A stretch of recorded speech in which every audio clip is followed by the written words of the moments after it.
Imagine this, you're on a plane, you're not going home, you're not even going to a place you've ever been. In fact, you're being sent to a country you barely know exists. Why?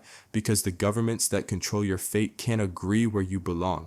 That's what happened this week when 5 men considered dangerous criminals by US authorities were flown thousands of miles. But instead of heading back to their home countries, their journey ended in the tiny African nation of Eswatini. Eswatini. Most people can't find it on a map. It's landlocked, tucked between South Africa and Mozambique, roughly the size of New Jersey.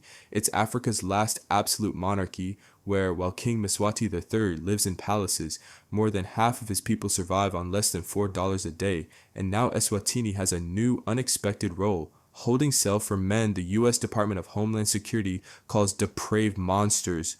What happened?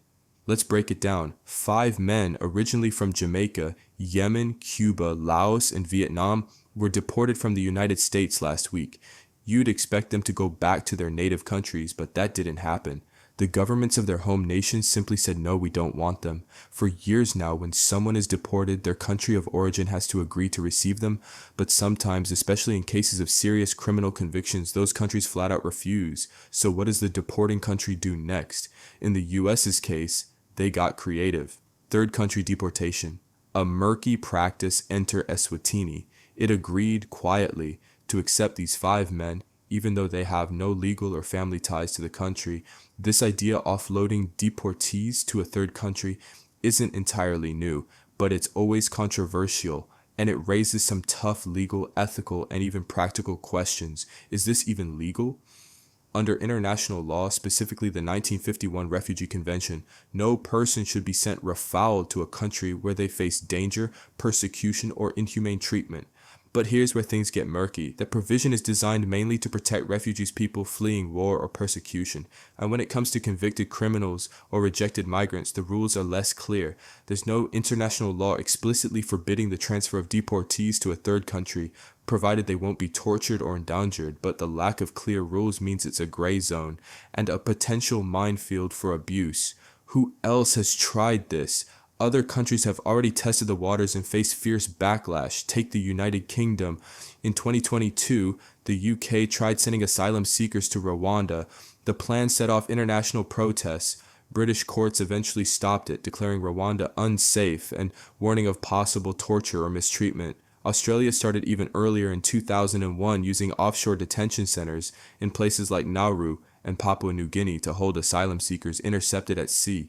The fallout? Years of legal limbo for desperate people, at least 13 deaths reported, and a policy that cost billions, all while leaving a legacy of controversy and trauma. Eswatini, a safe haven or another problem. So, back to Eswatini. No one outside the government really knows where these 5 men are being held. According to local reports inspired by whistleblowers and civil society groups, they're locked in solitary confinement, a far cry from justice or rehabilitation. Prisons in Eswatini are notoriously overcrowded. Resources scarce. Some inmates reportedly survive on just 1 meal a day. Local human rights groups are furious. Why is a struggling monarchy accepting convicted foreign criminals when its own people suffer from lack of services? Eswatini's government offers only vague answers. It's just a transit arrangement. But there's no word on when or if the men will leave, or even where they could go. For now, they exist in a kind of geopolitical limbo, unwanted by America, unwelcome in their home countries, stuck in a nation they never chose. What's the bigger risk? On the surface, America frames this as a matter of public safety. These are dangerous men, says Homeland Security. We can't keep them here. But look deeper and a bigger question emerges. Are we witnessing the start of a global trend where powerful countries dump unwanted people into weaker nations? If this sets a precedent, what's to stop other wealthy nations from doing the same, essentially turning international borders into a game of hot potato? For Eswatini, a country with its own economic and social hardships, taking on other nations' problems, especially those branded monsters, by a superpower could have unpredictable and possibly dangerous consequences. Deportation diplomacy is not just a legal chess game. It's a test of basic humanity. What happens to people that nobody wants? Who takes responsibility for them, and who suffers the consequences? As lines blur between criminal justice, immigration law, and international diplomacy, tiny Eswatini has been pulled onto the world stage, maybe reluctantly, as the newest pawn in a growing and increasingly risky game. Only time will tell whether this experiment becomes standard operating procedure or whether outrage, both inside and outside the borders of Eswatini, will force the world's powers to rethink this dangerous new phase. For now, 5 men remain in limbo, out of sight, out of mind, but not perhaps for long.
The United States says it has sent 5 immigrants to the small African nation of Eswatini in an expansion of the Trump administration's third country deportation program. The U.S. has already deported 8 men to another African country, South Sudan, after the Supreme Court lifted restrictions on sending people to countries where they have no ties. In a post on X, Homeland Security Assistant Secretary Tricia McLaughlin said the 5 men sent to Eswatini were citizens of Vietnam, Jamaica, Cuba, Yemen, and Laos. She also said they were all convicted criminals and, quote, individuals so uniquely barbaric that their home countries refused to take them back. It's not clear if the men had been deported from prison or if they were detained in immigration operations. The Eswatini government has long been accused of clamping down on human rights. We strongly condemn this action by the bully USA. We are a very small country in this world.